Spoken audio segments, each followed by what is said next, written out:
आज का हमारा विषय है काकभुसुंडी महाराज। काकभुसुंडी कौन थे, कहाँ पैदा हुए थे, इन सारी बातों को आज मैं बताऊंगा बड़े रोचक ढंग से, और यह कहानी रुचकर भी रहेगी। वास्तव में काकभुसुंडी बहुत पहले कलयुग में ही पैदा हुए थे, और पैदा होने के साथ साथ वह काकभुसुंडी निम्न जाति का बालक था, गरीब परिवार का बालक था। जब भारत देश के अयोध्यापुरी में जन्म लेने के बावजूद अयोध्या में जब अकाल पड़ा तो वह बालक यहाँ से भागकर उज्जैन चला गया। उज्जैन जाकर के एक पंडित जी शिव की पूजा में लीन थे, उसी मंदिर पर पहुंचता है और ऊपर से तो बड़ा सज्जन शरीफ लग रहा था, अंदर से कुटिल था। पंडित जी को बहका करके उनके यहाँ रहने लगा और उसके खाने पीने की समस्याएं हल हो गई। जब उसके पास कुछ द्रव्य भी हो गया तो चूंकि वह कुछ निम्न कुटिल स्वभाव का था, इसलिए अंदर से तो प्रेम दिखाता था, बाहर से प्रेम दिखाता लेकिन अंदर से कुटिल व्यवहार रखता था। पंडित जी इस बात को नहीं समझ पा रहे थे। पंडित जी उसे अपना शिष्य बनाकर भगवान शंकर की आराधना करने के तरीके को बता दिए, और वह तरीके से ढंग से पूजा करने लगा और अपने को भगवान शंकर का बहुत बड़ा भक्त मान लिया। अंदर अंदर से तो पंडित जी से अब जलने लगा और उसके मन में भाव उत्पन्न हुआ कि मैं भी तो शंकर जी की आराधना करता हूँ, मैं भी पंडित जी की तरह भक्त हो गया हूँ, अब इनसे मैं कम नहीं हूँ। एक दिन पूजा कर रहा था, उसी बीच पंडित जी बाहर से आए। तो हमारे यहाँ देखा गया हमारी भारतीय संस्कृति में कि हमारा कोई मान्य या हमसे बड़ा सम्मानित व्यक्ति हमारे पास आता है, वो भी अगर गुरु जी आते हैं तो उनके सम्मान में हम बिस्तर से उठ जाते हैं, उनका सम्मान करते हैं, आदर करते हैं। लेकिन चूंकि उसके अंदर एक प्रकार का घमंड अहंकार आ गया था, इसलिए पंडित जी के आने पर, जबकि वो उसके गुरु थे, आने पर भी उस घमंड के कारण, अहंकार के कारण शिष्टाचार के रूप में खड़ा नहीं हुआ। खैर पंडित जी ने उस पर ध्यान नहीं दिया। लेकिन एक दिन जब वो अकेले पूजा पर बैठा हुआ था तो मंदिर में आकाशवाणी हुई कि तुम अशिष्ट हो, तुम निर्लज्ज हो, तुम एक ब्राह्मण जो तुमको शिक्षा दिया, तुमको सिखाया, पढ़ाया, लिखाया, सब कुछ किया, तुम उसकी अवहेलना कर दिए, इसलिए मैं भी तुम्हें स्वीकार नहीं करूँगा। और कुछ इस तरह के शब्दों से उस बालक को शंकर जी ने निर्देशित किया। वह डर गया। लेकिन जब पंडित जी आए, इस सारे वृत्तांत को सुने, तो पंडित जी बड़ी नम्रता से, सरलता से, सहजता से शंकर जी की आराधना किए और उस बालक के लिए शंकर जी से सिफारिश करके क्षमा याचना दिलाए। लेकिन शंकर जी ने कहा, मैंने तो इसको कह दिया है कि तुम 10 बार, 1000 बार जन्म लोगे और मरोगे, तुम्हारे ऐसे ही कर्म है। लेकिन पंडित जी ने कहा, महाराज, जन्मत मरत दुसह दुख भारी, जन्म लेते समय और मरते समय भारी दुख होता है। यह बार बार जन्म लेगा, बार बार मरेगा, तो इसको बड़ा कष्ट झेलना पड़ेगा। इसलिए दया करके कुछ ऐसा उपाय करें कि सहज रूप से यह अपने सारे जन्मों का निर्वहन कर सके। तो पहला जन्म उसका सांप के रूप में विंध्याचल पर्वत पर हुआ। लेकिन पहला जन्म होने के कुछ ही दिन बाद जल्दी जल्दी मृत्यु होती गई और वह हर जन्मों को श्राप के अनुसार सहजता से, शंकर जी की कृपा से, चूंकि पहले कह चुके थे कि कई जन्म लोगे, तो हर जन्म तो लिया और हर जन्म बड़े आसानी से शीघ्रातिशीघ्र मृत्यु को प्राप्त हो जाता था। और ये भी उन्होंने आशीर्वाद दिया था कि तुम फिर अयोध्या में जन्म लोगे और अयोध्या में भगवान विष्णु भगवान राम के रूप में अवतरित होंगे, वहां तुमको उनका दर्शन होगा, उनसे तुम्हें ज्ञान की प्राप्ति होगी। चूंकि वह पहले शंकर जी का पुजारी बन गया, विष्णु महाराज या भगवान राम की कथा उसे अच्छी नहीं लगती थी, जहां भी प्रसंग ऐसा चलता था उसे वह बहुत बुरा मानता था। तो शंकर जी ने लिखा है कि जाके प्रिय न राम वैदेही तजिए ताहि कोटि बैरिसम जदप परम स्नेही। भले ही कोई बहुत बड़ा स्नेही हो, लेकिन वह भगवान राम से यदि द्रोह करता है, विद्रोह करता है, तो वह मेरा प्रिय नहीं हो सकता। जाके प्रिय न राम वैदेही। इसी प्रकार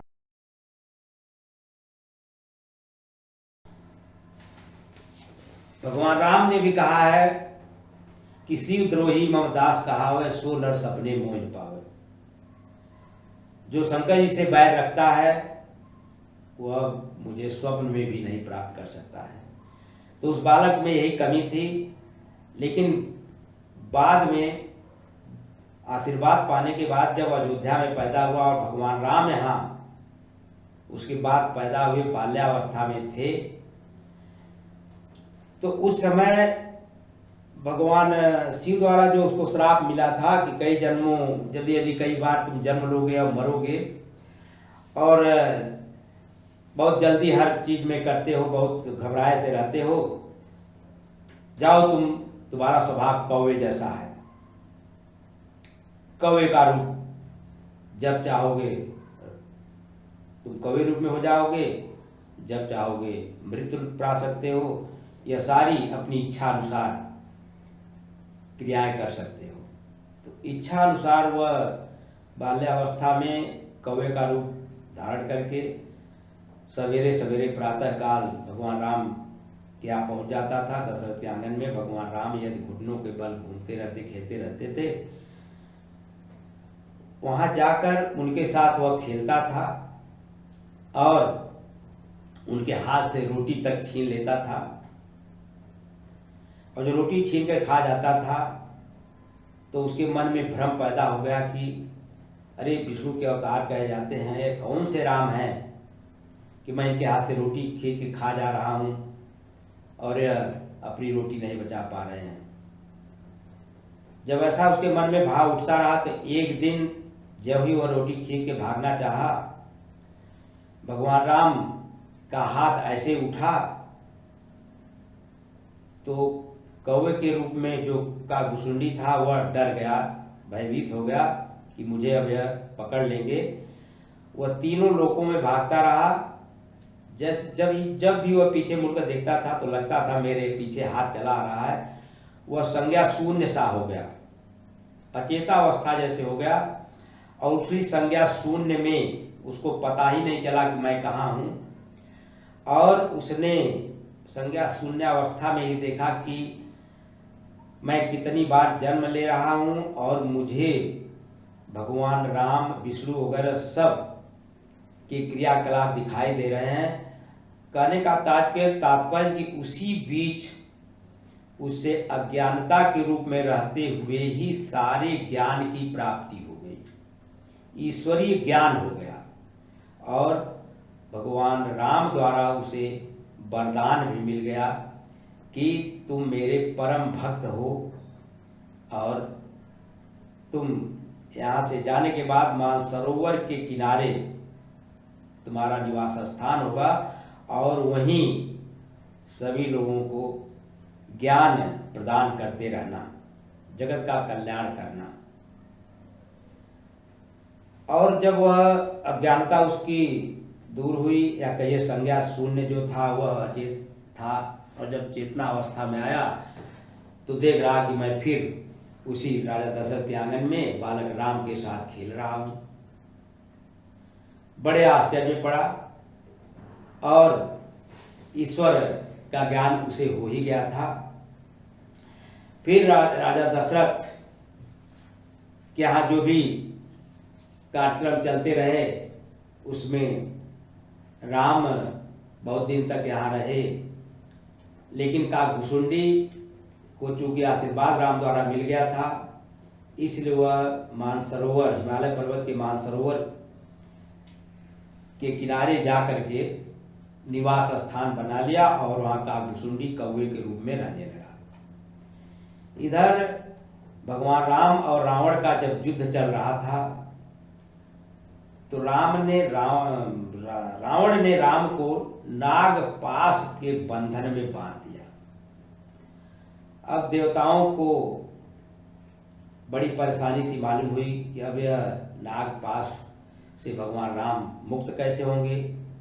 मुक्त तो हो जाते तुरंत, लेकिन मर्यादा पुरुषोत्तम राम थे और नाग राज को शेषनाग का ही रूप माना जाता है, इसलिए उन्होंने उस बंधन को तोड़ा नहीं, बल्कि नारद मुनि देवताओं के आग्रह करने पर विष्णु के वाहन गरुड़ जी के पास पहुँचे और उन्होंने सारा समाचार सुनाया। कहा कि आप ही इस बंधन को काट सकते हैं, क्योंकि गरुड़ जी को उनका सर्पों का शत्रु कहा गया है।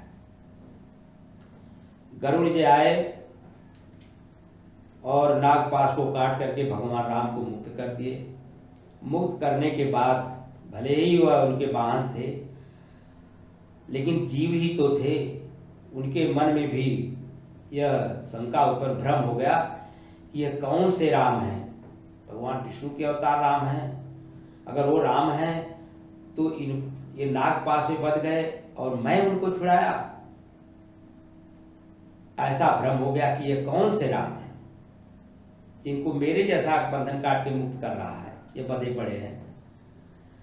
अब इसके समाधान के लिए नारद जी के पास गए। नारद जी ने कहा कि इसका समाधान तो शंकर जी ही कर सकते हैं। गरुड़ जी चल पड़े शंकर जी के पास। शंकर जी रास्ते में मिले। उन्होंने कहा, महाराज ऐसी ऐसी बात है, मुझे मेरे मन में भ्रम हो गया कि कौन से राम है, विष्णु के अवतार राम है कि कोई और राम है जिनको मैं बंधन से मुक्त किया। इस पर शंकर जी तो सारी बात समझ गए, लेकिन शंकर जी जा रहे थे कैलाश पर्वत। उन्होंने कहा, मेरे पास समय नहीं है, मैं रास्ते में कैलाश पर्वत जा रहा हूँ। हे गरुड़, तुम चले जाओ काकभुसुंडी के पास, हिमालय पर्वत के मानसरोवर के किनारे मिलेंगे और कौवे के रूप में होंगे। उन्हीं से इस समस्या का समाधान मिल सकता है। गरुड़ जी वहाँ से उड़ते हैं, मानसरोवर के किनारे पहुँचते हैं। वहाँ देखते हैं कि काकभुसुंडी बैठे हुए हैं और उनके सामने बहुत से पक्षी एकत्रित हैं। खग जाने खगही की भाषा, अब वह अपनी भाषा में समझा रहे थे और सारे पक्षी समझ रहे थे। गरुड़ जी जब वहाँ पहुँचे तो इनके स्वागत में काकभुसुंडी खड़े हो गए और ससम्मान उन्होंने कहा, पक्षीराज आपका स्वागत है, आइए। कैसे आना हुआ? उन्होंने कहा, महाराज आपका दर्शन करने के लिए आया हूँ और मेरे मन में कुछ शंकाएं हैं, उसका समाधान भी करने आया हूँ। उन्होंने बड़े आदर सम्मान से बैठाया। बैठाने के बाद चर्चा होने लगी। प्रसंगानुकूल बातें होने के बाद दो प्रश्न सर्वप्रथम काकभुसुंडी जी ने उनके सामने रखा कि पहली बात तो यह है कि वह कौन से राम हैं। भगवान विष्णु के अवतार कहे जाते हैं, तो वही राम हैं जो रावण से युद्ध कर रहे हैं, लेकिन रावण द्वारा नागपाश में बांध दिए जाने पर मैं जाकर के उनको बंधन से मुक्त किया। उनके पास इतनी शक्ति है। एक भ्रम यह मेरे मन में पैदा हो गया है महाराज। और दूसरी बात यह है कि आपके पास जब इतना ज्ञान है कि आप मेरी शंकाओं का समाधान कर सकते हैं, तो आप कौवे के रूप में क्यों हैं? आप मनुष्य के रूप में होकर के रह करके आप ज्ञान प्रदान लोगों को नहीं कर सकते हैं, तो इसके पीछे क्या कारण है कि आप कौवे का रूप धारण किए हुए हैं। और इन समस्याओं का समाधान होने के बाद सीधे सीध गरुड़ जी ने 7 प्रश्न कागभूषुंडी जी से किया, उसका भी समाधान आगे मैं बताता हूं। तो गरुड़ जी ने कहा, महाराज बस इतनी सी बात है, आपके मन में शंका हो गई है कि वो कौन राम है, तो सुनिए। भगवान राम के प्रति मेरे मन में भी यही भ्रम उत्पन्न हो गया था कि ये कौन से राम है कि जिनके हाथों से मैं रोटी छीन के खा जा रहा हूं, वो रोटी अपनी नहीं बचा पा रहे हैं। लेकिन एक दिन मेरे तरफ अपना हाथ बढ़ाए तो मैं उड़ चला कि कहीं मुझे पकड़ लेगा बालक का हाथ, और मैं तीनों लोकों में भागता रहा। इसी समय मैं संज्ञा शून्य हो गया। संज्ञा शून्य होने के बाद सारे ज्ञान की प्राप्ति भगवान द्वारा मुझे मिली। सारी समस्याएं मेरी समाप्त हो गईं, मुझे ज्ञान की प्राप्ति हुई। मुझे आशीर्वाद भी मिला कि इच्छा अनुसार मृत्यु प्राप्त कर सकते हो, इच्छा अनुसार रूप बदल सकते हो। और जब सारा मेरा भ्रम दूर हो गया तो मैं अचानक देखा कि मैं राजा दशरथ आंगन में पूर्ववत भगवान राम के साथ उछल कूद रहा हूं और उनके हाथ की रोटी छीन के खा रहा हूं। फिर मैं वहां से चला और भगवान के आशीर्वाद के अनुसार मैं यहाँ मानसरोवर के किनारे आकर उनके आदेशानुसार लोगों को ज्ञान प्रदान करता रहता हूँ। तो इस प्रकार आप भगवान राम के प्रति आपका जो भ्रम होगा वह दूर हो गया होगा। उन्होंने कहा, हाँ, ये जब इतनी सब बातें हैं तो अब तो भगवान के प्रति जो भ्रम था दूर हो गया। लेकिन दूसरी बात यह है कि महाराज, इसमें जब भ्रम दूर हो गया तो आप हमको एक चीज बताइए कि ज्ञान और भक्ति में क्या अंतर है, संक्षेप में बताइए। गरुड़ जी ने कहा, हे खगराज, ध्यान से सुनिए, भक्ति और ज्ञान में कोई अंतर नहीं है, लेकिन अंतर भी है तो पृथ्वी और आकाश के बीच में जितनी दूरी है उतनी दूरी दोनों शब्दों के बीच में है। जिसके प्रति आपके मन में किसी के द्वारा बताने पर ज्ञान की प्राप्ति होती है, तो किसी के द्वारा वो ज्ञान मिला है, इसलिए वह ज्ञान अटिक नहीं होता है, स्थिर नहीं होता है, अस्थिर होता है। अगर वह प्रैक्टिस में नहीं ज्ञान रहता है तो वह लुप्त भी हो जाता है, भूल भी जाता है। लेकिन किसी के प्रति अपने आप भक्ति उत्पन्न हो जाए, भक्ति शब्द का अर्थ है प्रेम। अगर किसी के प्रति मन में प्रेम उत्पन्न हो जाए तो वह प्रेम समाप्त नहीं होता है। इसे सूरदास ने भी लिखा है। गोपियां कहती हैं उद्धव से, लरिकाई कौ प्रेम कहो अज कैसे छूटे। हे उद्धव जी, हमारा और कृष्ण का जो प्रेम है वो बाल्यावस्था का प्रेम है, वह वासना रहित प्रेम है। बाल्यावस्था का बालक बालिका का जो प्रेम होता है वह बालकों के बालक का स्वाभाविक गुण होता है। तो स्वाभाविक गुण कभी समाप्त नहीं होता है। उसी प्रकार कागभूषुंडी ने कहा कि जब आपके मन में भगवान राम के प्रति या किसी व्यक्ति के प्रति प्रेम का भाव उत्पन्न जाता है तो वह कभी समाप्त नहीं होता है।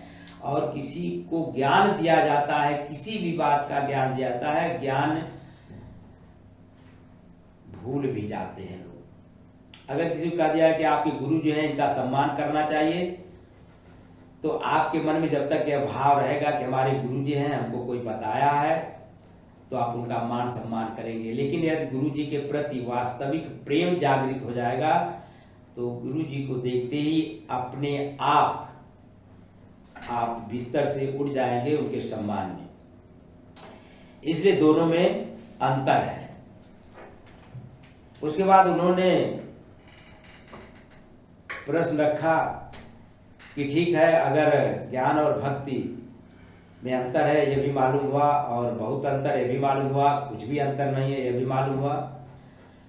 अब 7 प्रश्न आपसे और मैं करता हूँ, उनका उत्तर आप हमको संक्षेप में बताते चलें। तो गरुड़ जी काकभुसुंडी ने कहा ठीक है, पूछिए। उन्होंने कहा पहला क्वेश्चन है, पहला प्रश्न है, कौन सा शरीर इस संसार में दुर्लभ है? इसका उत्तर काकभुसुंडी ने कहा दिया कि मानव शरीर पाना इस संसार में दुर्लभ है, क्योंकि मानव शरीर से ही आराधना करके, इष्ट देव की पूजा करके और साधनों को इकट्ठा करके संसार सागर से मुक्ति मिलती है, या भगवान में प्रेम का भाव उत्पन्न होता है। उनका दूसरा प्रश्न था, सबसे बड़ा संसार में दुख क्या है? तो काकभुसुंडी ने बताया कि दरिद्रता या गरीबी सबसे बड़ा संसार में दुख है। तीसरा प्रश्न था, सबसे बड़ा सुख क्या है? काकभुसुंडी जी ने कहा, संत समागम, संतों की संगत ही सबसे बड़ा सुख है। उन्होंने पूछा संत और असंत में क्या अंतर है? काकभुसुंडी ने कहा, संत परोपकारी स्वभाव के होते हैं, असंत अपकारी स्वभाव के होते हैं। यह जमीन आसमान का अंतर है। प्रश्न नंबर 4 के बाद उन्होंने 5वां प्रश्न रखा, सबसे महान पुण्य क्या है? तो काकभुसुंडी जी ने कहा, संक्षेप में बताते गए कि अहिंसा परमो धर्म, अहिंसा ही सबसे बड़ा पुण्य है। और अहिंसा का अर्थ उन्होंने बताया कि अहिंसा का मतलब होता है किसी को किसी भी प्रकार से हम दुख पहुंचाते हैं तो हम उसके लिए हिंसक हो गए। हमारी वाणी से यदि किसी को कष्ट हो जाता है तो भी हम उसके लिए हिंसक हो गए। इसलिए हमें अहिंसा का भाव रखना चाहिए। अंत में उन्होंने पूछा कि सबसे भयंकर पाप क्या है? सबसे भयंकर पाप क्या है?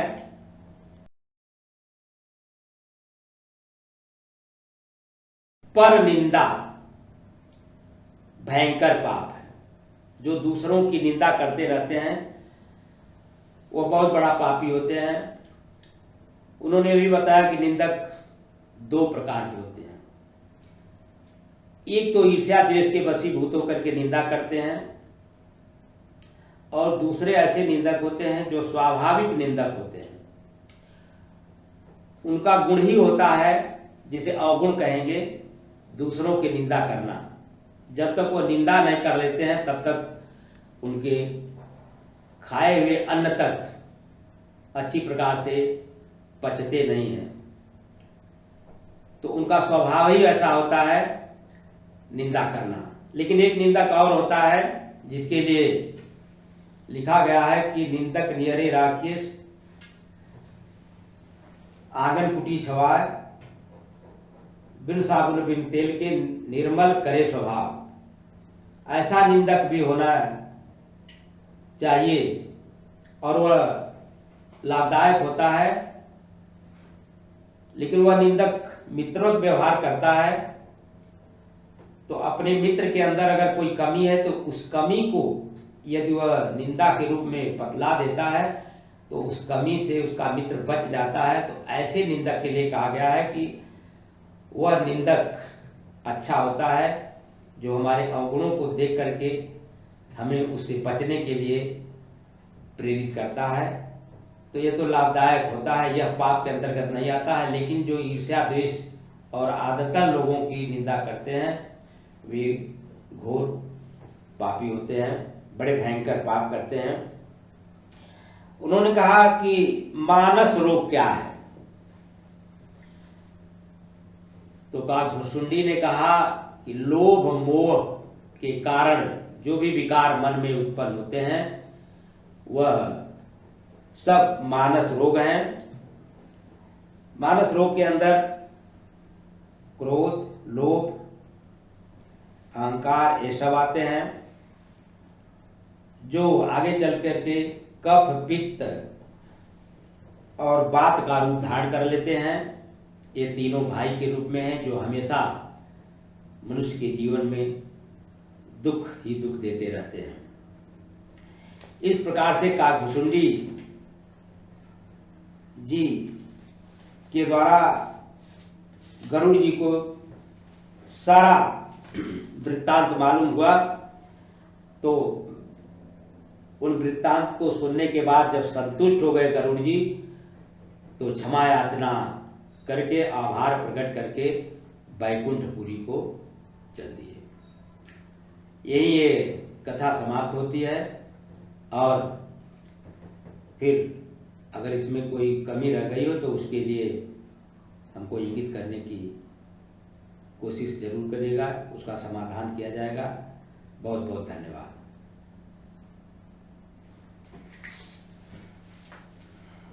लेकिन एक आज अनमोल वचन 2 शब्दों में बता रहा हूं, सबके जीवन में काम आने वाला, जरा ध्यान से सुनना चाहिए और ध्यान में रखना चाहिए। अनमोल वचन। पृथ्वी पर 3 रत्न हैं, अन्न, जल और सुंदर वाणी। लिखा गया कि धन दौलत को महत्व देना व्यर्थ होता है। महत्व विचार और वाणी का होता है। शरीर वाणी से सुशोभित होता है, आभूषणों से नहीं।